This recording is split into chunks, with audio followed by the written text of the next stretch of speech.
Hey everybody, Lars here. Thought I'd hop on tonight and get done with the very first video you're going to have for Unit 5. Unit 5 is a bigger unit. It's kind of like Unit 3 was, where there's 3 weeks of content, not really 2 weeks of content. We're going to try to crunch that into 18, 19 days, but I think we're going to be okay. I'm going to try and front load things and get you guys literally all the resources this week. So the next week, at the very beginning of the week after, when the unit ends, you'll have all that time to get done with all of your assignments. We'll go over that at the end of the video. I'll do announcements and we'll go over, how I plan to release all the stuff to you and get you the assignment by the end of the week and stuff like that. But for now, let's start out by going to the slides and taking a look at object-oriented programming. What is it? How does it work? As you guys know, and as the slides tell you, what we've been doing so far has basically been what's called imperative programming, like a recipe. Your data is your ingredients. You follow a series of steps to get to a goal, like I always say with the cake. Eggs, flour, water, mix it all together, follow the right steps, and you'll get to a cake at the end of the day. That's your goal state, or what you really want to do. With objects and object orientation, it's more like a system. It's more like you're creating objects that can interact with each other the way real objects in the real world interact with each other. And you don't have to, ahead of time, think of everything they might do. You let them act naturally and talk to each other. And it's, I don't want to say it's simulation, but it's kind of like mimicking the real world in a more direct fashion than with imperative programming. Imperative programming is almost more symbolic than object-oriented. Object-oriented, you're trying to create objects. I think the example I always use is a bicycle. If I want a data object to give me information about a bicycle, then why wouldn't my data be like a bicycle? It could be an object with 2 wheels and have a color and have a, is it rigid? Is it not rigid? How big is the seat? Things like that. So that's kind of what object-oriented programming is about. It's been around for a while now. The first time I was introduced to it was in the mid-'80s, when it was time for me to go to college and become a computer scientist and learn about computer science and programming and stuff like that. There was a language around called Smalltalk, and Smalltalk used object orientation. I went to school around 85, 86. I started learning the programming languages being taught at the time. Fortran, Pascal, C was around. And later, at the end of my college career, C++ became popular, and C++ is object-oriented. You could do object-oriented programming with C++. Then, in the mid-90s, Java came around, and because Java was free, unlike most languages up until that point, all the schools went crazy for it and quick implemented Java, and Java is completely object-oriented. You originally, when you first do your first Hello World, it resides within a class, so it is completely object-oriented. That being said, a lot of times when computer programming is taught, even when Java is used, people will kind of slough by the fact that it's object-oriented and just do imperative programming techniques in an object-oriented context without telling people about it. Anyway, I don't want to get too far afield. Basically, I just wanted to let you know that so far we've been doing imperative, but now we're going to do object-oriented, and you'll see the difference. It's going to let us do some special things down the road. You'll see when we do the second video, there's polymorphism, there's inheritance, there's some other things we can do in object-oriented program that kind of make sense and are pretty useful down the line when it comes to code reuse, hiding data, and some other topics like that. I'm not going to sit here and go through the slides. I am going to do a video tonight on basically classes and how I think classes are just blueprints for the objects we're going to create later. I think I have my boat picture down here. We create a blueprint. You can create many different objects from that one blueprint. I got a blueprint for a boat here, but I can create different boats with different attributes, because as we're going to see, the data is basically the attributes of your item, and what it can do, the behaviors of your item, are going to be done with what we call methods. And methods are nothing but functions. I to this day don't know why we don't just call them functions or functions inside classes. If it is inside a class, for whatever reason, we call them methods. And that nomenclature has been around for a while. I still do not know why. But I go on to show you the dice class and how we do things as far as a dice class is concerned. But I want you to get another example. So what I usually do for the first video in this unit is whip up a class that is something new that you have not seen before. Now, as some of you are probably aware, I have a bunch of videos online from when I taught this course last fall. And I believe what I did was to code a bank account. So I think I'll do that again. Code for classes. And you don't have to start typing right now. When this is done, I will put it up on Sakai in your resources for you.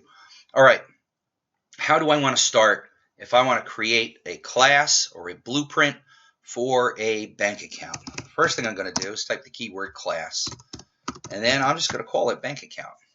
Okay, and that's it. Boom. Now I'm started a class called bank account. I am inside that class. What is the first thing I'm going to do? Well, as you know, if you've read the slides and you've read your Zell, there is a special method or function that is run every time an object is created. So when I use this blueprint and I say, I got to build myself a real one of these, this is the method that's going to run when I first create this object. And what it's called is a constructor. Constructors in Python have that name, init, for initialize.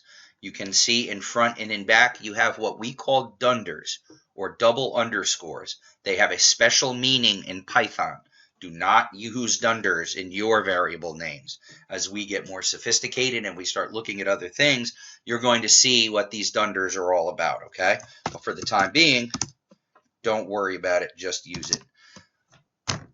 When we have a method in a class in Python, the first item in our argument list is always self. The explanation is a little nuanced. It is, if you have any experience with Java or C++, self is like this, the this keyword.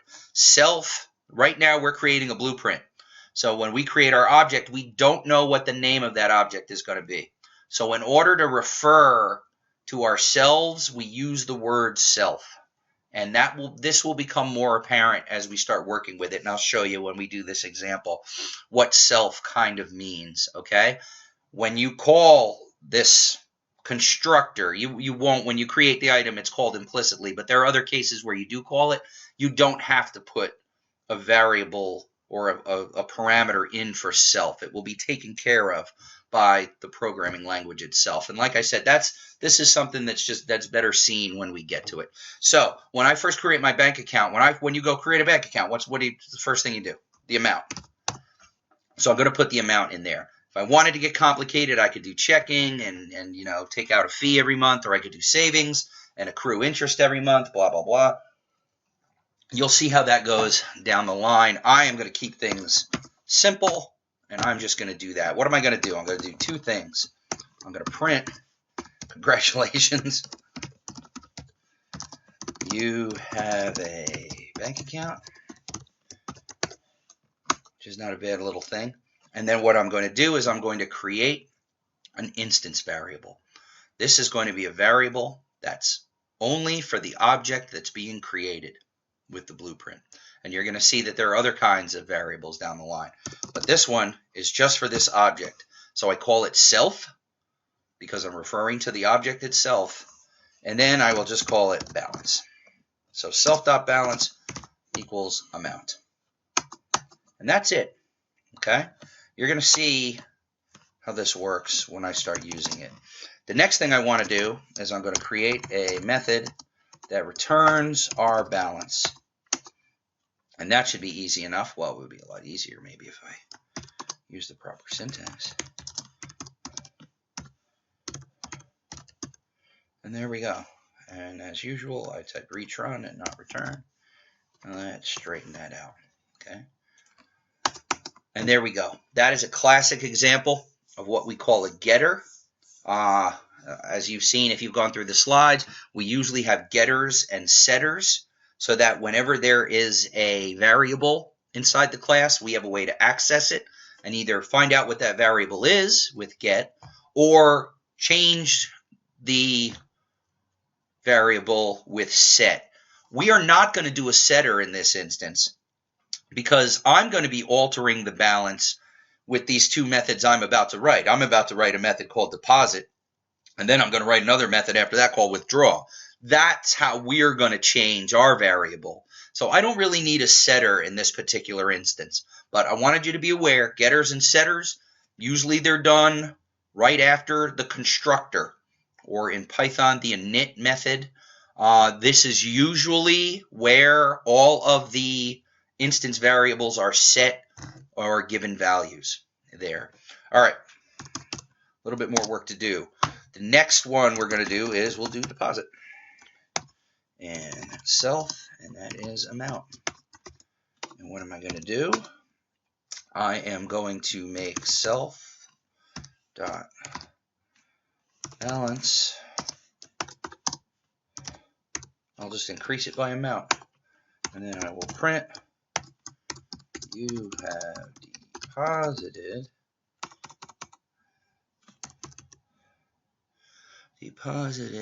I can't spell. How about making it a string? You think that would help? You think? You have deposited, and then I will put self. No, not self amount. You have deposited amount, and then I'll just say dollars. Good enough. All right, there's our deposit. So, and you'll see what these things are going to do when we use it, because when I first set it up, we'll go through and we'll trace the code. So the last thing I'm going to do is I'm going to create a method called withdraw, and that too will have self and amount.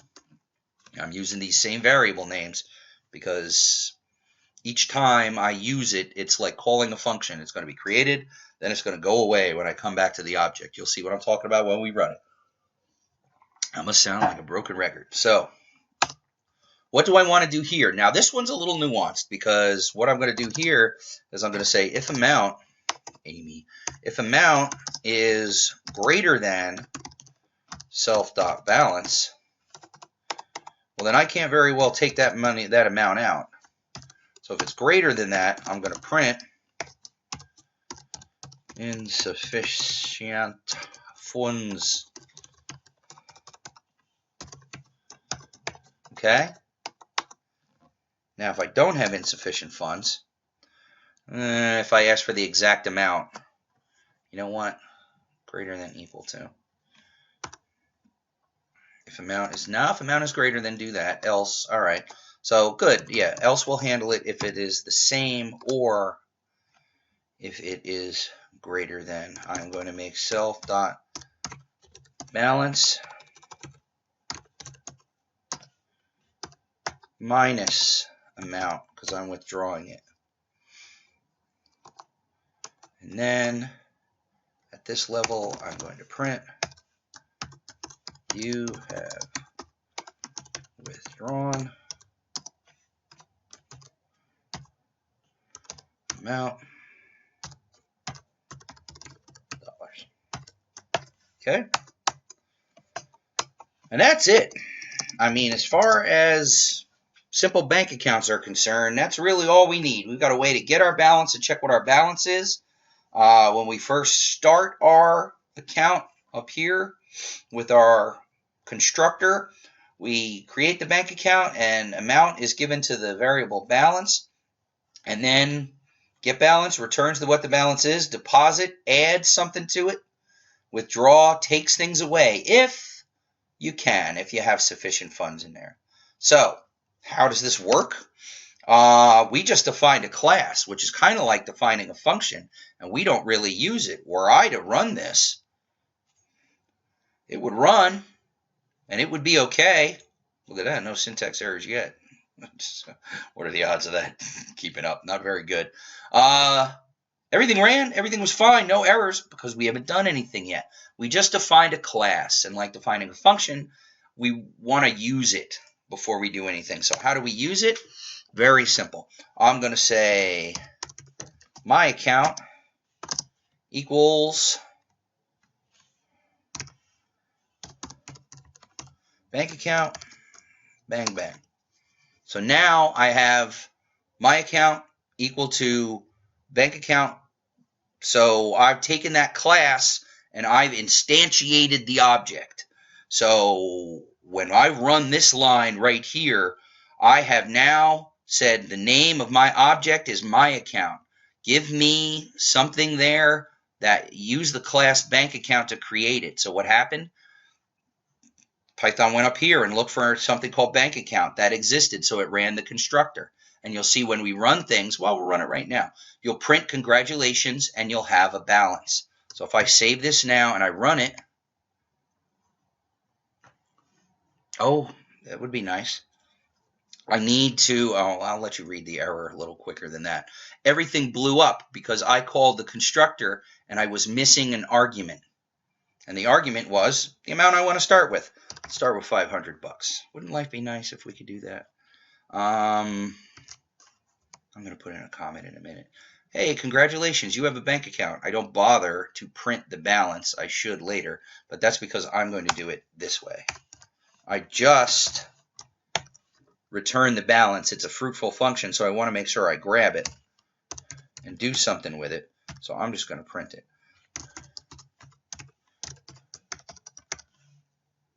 Okay, you see that?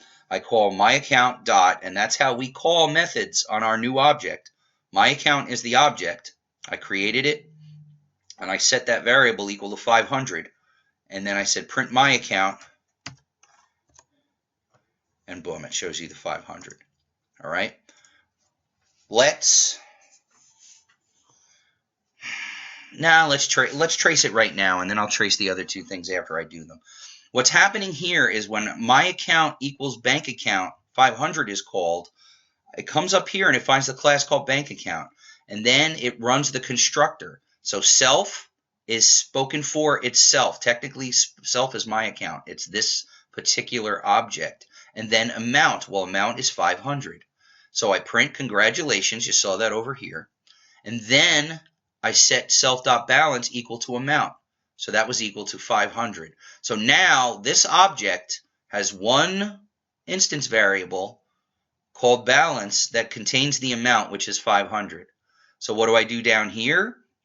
I print my account dot, so my object, which holds my data, dot get balance. So I want to run the get balance method on that object. Well, if I come up to the class and look at that method, all it does, it doesn't take a parameter, which is why I didn't give it one. It just has the self, which is implicit, and I return self.balance. Now up here we set it to 500, so when I return it, that's what it prints over here, 500. Okay? Now, I'm going to come here, and I'm going to make a deposit. And how I'm going to make a deposit is I'm going to say my account dot deposit $400. And then, do I have that queued up? Yes, I do. Then I'm going to print the balance to see if my deposit got made. Once again, an error. How wonderful. A is not defined. Maybe because I should say my account. How's that grab you? I called it A before. And there we have it. Hold on. I should set this up so that we can read it right. I don't have to keep bouncing back and forth. There we go. That makes me happy. So, congratulations. You have a bank account, 500. We've been through that. Now, my account dot deposit 400. You have deposited $400. And then print my account get balance is now 900. So, what happened here? My account dot deposit, I go up here. Deposit is the method I want to run now. I want to deposit $400. So, self is itself, my account. Amount is 400. I take balance and I increase it by 400. So balance has gone from 500 to 900. And then I print, you have deposited that amount. And that's what you get down there. You have deposited $400. I'm done. I drop back down here and then I do print my account dot get balance. And I just return the balance, which is now 900 because we added that up there. Okay. Now, let's make a withdrawal. But we're going to make two kind of withdrawals because we are going to test things. Now, withdrawal. I guess L, withdrawal, it doesn't matter.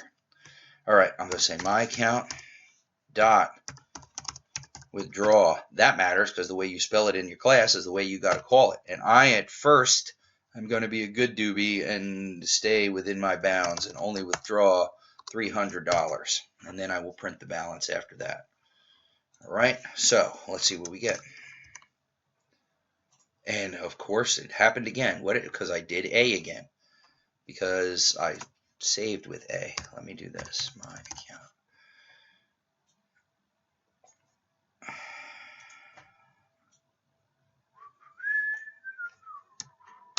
Haha, got you now. All right, that should work fine. And it does. So let's look at the trace. We're all the way to the 900. We understand up to that. Now I have withdrawn $300. My account dot withdraw. I come up here. I can't get the whole class on the page anymore. I come up here to withdraw. Self-explanatory. It's my account in this instance. Amount 300. If amount is greater than self.balance, amount 300 greater than 900, not the case here. So I skip this part and I go to the else. And the else says self.balance, take away 300 from it. So if I take 300 from 900, what I have left is 600 in self.balance. I say you have withdrawn $300, which happened down here. And then in this last line here, like I've done 3 times before or 2 times before, I print my balance. And my balance now is 600. Okay? So one last test. Take out too much. All right. My account dot withdraw $700. And then I'm going to copy it. So now it should tell us we have insufficient funds, and hopefully the balance hasn't changed. So, hey, we're in Fat City. Because now I want to withdraw $700. Well, I only have $600 in the bank. So if I try to do that, it says insufficient funds, and then it says I withdraw. I should get rid of that. That's a boo-boo. Let's see. All right, print you and withdraw. What do I want to do?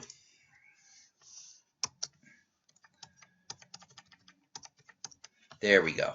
Now I'm only going to print when I actually withdraw something. Otherwise, insufficient funds will be all alone. See, I was doing it outside of the if-else construct, so it was going to print that no matter what. We don't want that. As a matter of fact, let's run it again to prove our point. All right, we're in business. Because I tried to withdraw 700, and when I tried to do that, it printed insufficient funds. Because amount 700 was greater than 600, the balance at the time. So I print insufficient funds, and then I just get out of Dodge, and it's over. So then when I print the balance, nothing got affected, so it remains 600. Okay?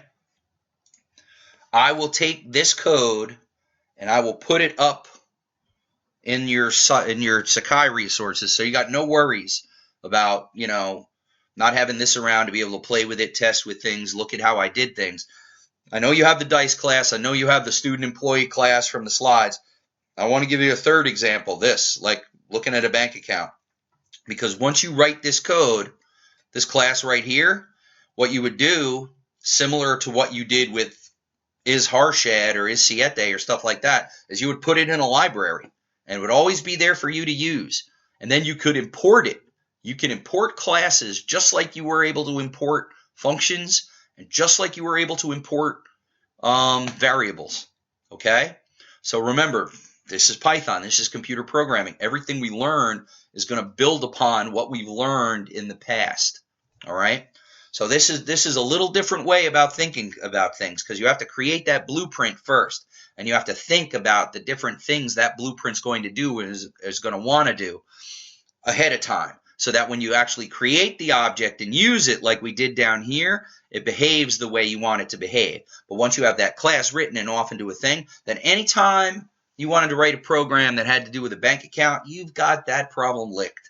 All you have to do then is import your bank account class and start using it. And as you can see down here, this is, the the basic things you would do with a bank account. Now, of course, it's going to get more complicated when you get more complicated because we're just learning right now. But this is the basics of creating a class. You have the class name, you have a constructor, you have instance variables, and then those instance variables are usually altered with the methods, the different behaviors of this object when it's created. You have getters and setters to allow you to access that variable and perhaps change its value. And then you have the different methods that provide the behaviors that this particular object does. In this case, it's a bank account. So what do? We have deposits and we have withdrawals. So we define those behaviors using our, programming commands and stuff like that. All right. All right. So this is classes. This is simple classes. Let this sink in. Okay. Check this out. Check this video out. I'll probably wait until Friday to do the next one. I want you to take some time with this so you understand it and it doesn't seem confusing and you get what's going on here. Again, if you're confused, if you need help, if you say, wow, this is overwhelming, this is crazy, please go to the cave. I saw Danielle in there the other night getting some help with my guy Ed. I see other people coming. It's a good deal. If you're having confusion, you can always send me email. You can put something in the forum, or you can go to the cave and you can try to get help that way. All right. Let's see. Announcements. Hopefully later on tonight, I'm going to review your proposals. My apologies for being late on that. I should have done it a lot sooner and gotten back to you and let you know that everything is okay. I know the design document is going to be due very soon, so it would be nice if I got back to you on your proposals and told you everything was all right. I hope to do that tonight. If I do not do it tonight, I will do it tomorrow latest. I believe Eric and Hans are going to be digging into Unit 4 assignments this Friday. So hopefully over the weekend, I will be able to get you Unit 4 grades. Everybody did a forum post. I was doing cartwheels because of that. I believe I still have to grade the quizzes. I will hopefully do that tonight as well and get my butt in gear. But the more important thing is you concentrating on Unit 5 right now. I will get you the assignment for Unit 5. There's actually 2 assignments, but they both feed into each other, if I'm not mistaken. And I will get you that for the weekend.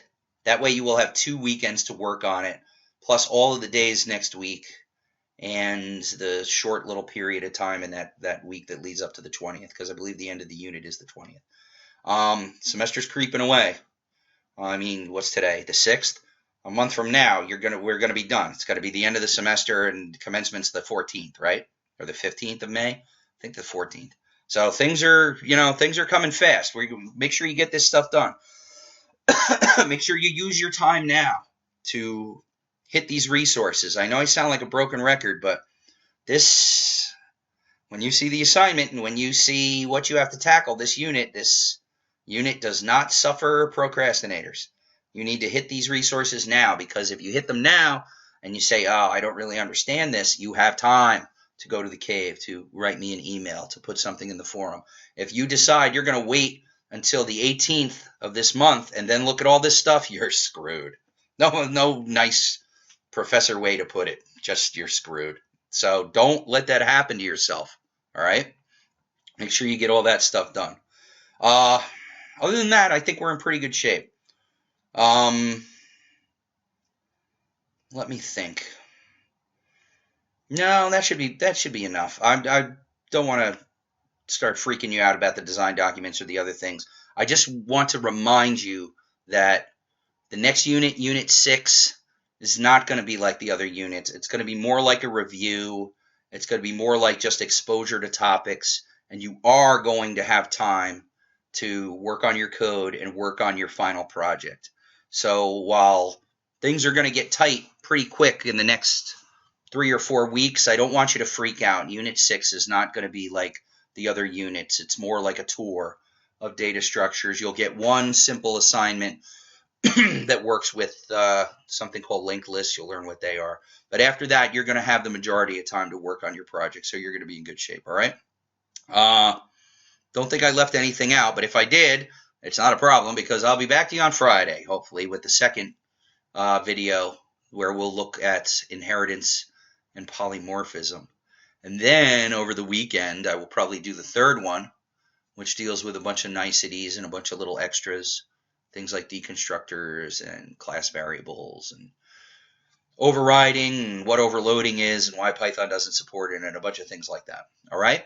One last thing. After our last in-class meeting, I was either Jackie or Danielle, maybe it was Jackie, was talking about Anaconda, and I felt bad because I didn't think I had a lot of things to share about it and a lot of information.